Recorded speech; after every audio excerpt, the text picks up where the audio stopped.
Any of the items on the agenda tonight?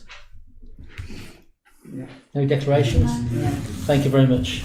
Okay, so the first item on the agenda, which is important because it's pertaining to some of the decisions that we need to take at tonight's meeting, is the minutes of the HR committee meeting that was took place on the 29th of April. The attendees have all vouched for the accuracy, but is there anything on there that you would like to bring up now that's not mentioned in the main agenda?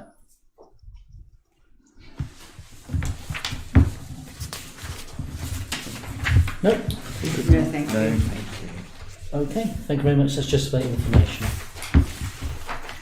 Okay, so the substantive item, the reason, not the sole reason, but the main reason of this meeting tonight is to look at the recommendations of the HR committee, and in fact all councillors, and to agree an appointment of our new town clerk, who happens to be in the public gallery. So welcome. So first, can I have a proposer?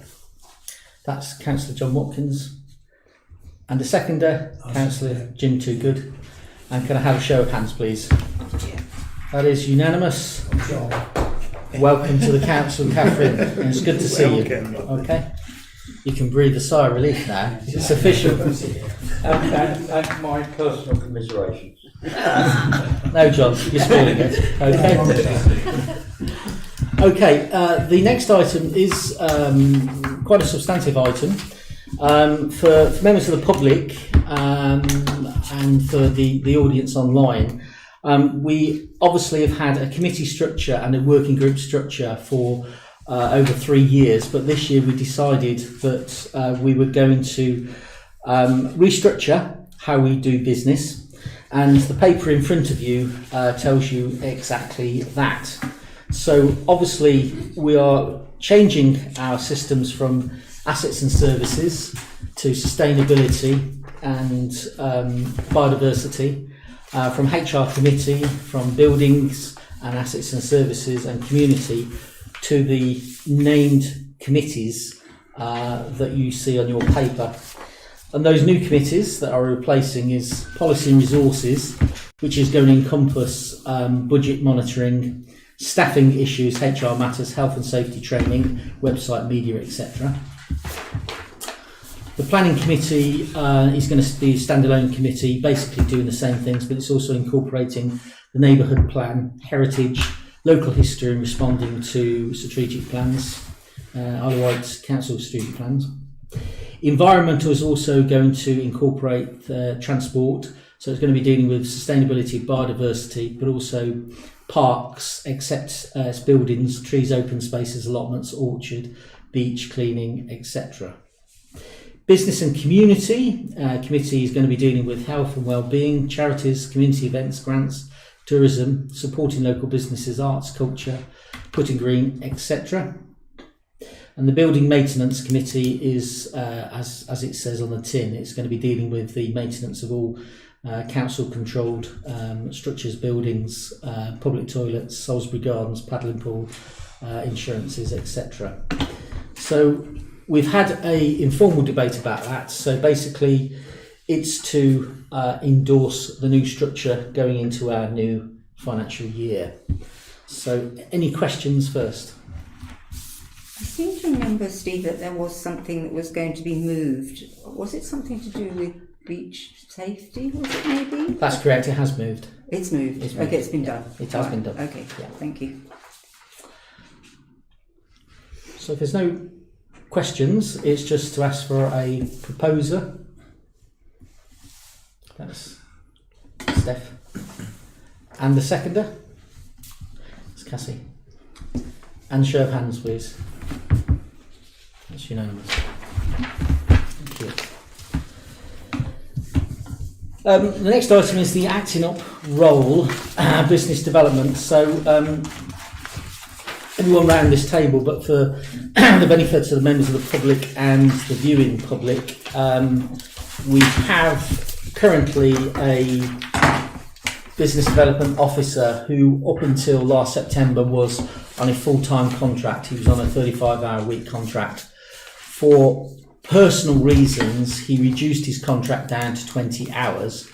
And this council did have every intention in the future to either make that a job share or to restructure in some way so that we could claw back those hours. We considered it an important role. Because we have staff sickness absence, we are under a certain amount of pressure, challenges, and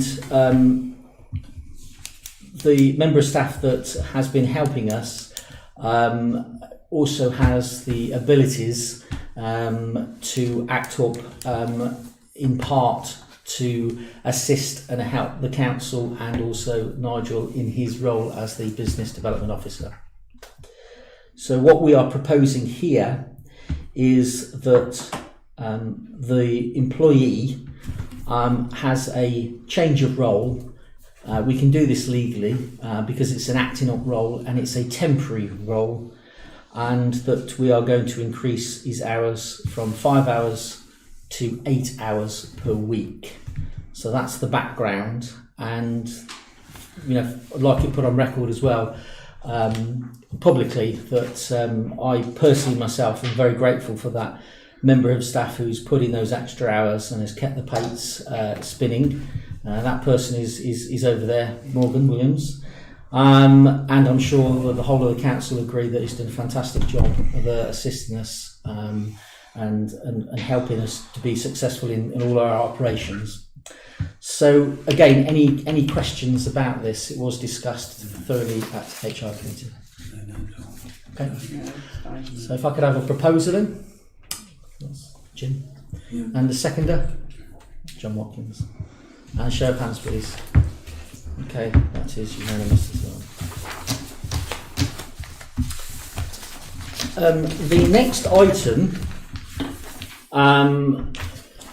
it was put to me by a couple of councillors that perhaps we should make a decision at this meeting as to when our next full council meeting should be. And the reason for this is because of our new appointment of our town clerk.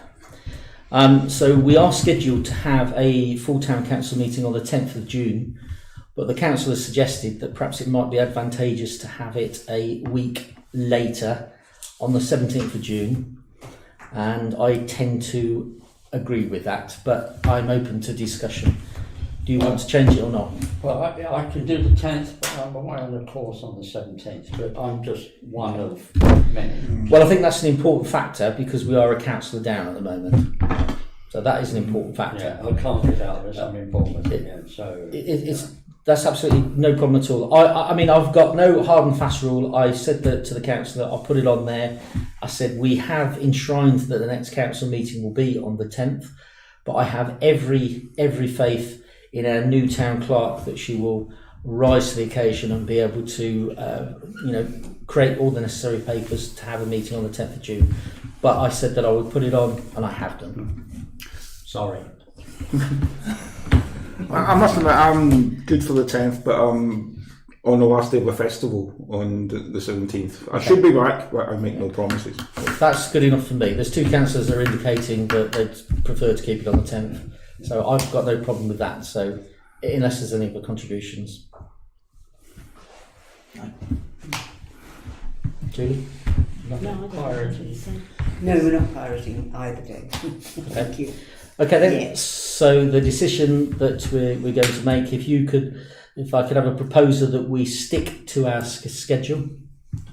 That's Steph, and the seconder, and that's Dave Logan. Show of hands. Okay, our next meeting will be on the 10th of June. And the last item on the agenda, item number 8, is just the schedule of full council meetings for the rest of 2024, which is the 12th of August, the 14th of October, and the 9th of December. Yep, Christ. Okay. Yep. That's just for information. That's just for information.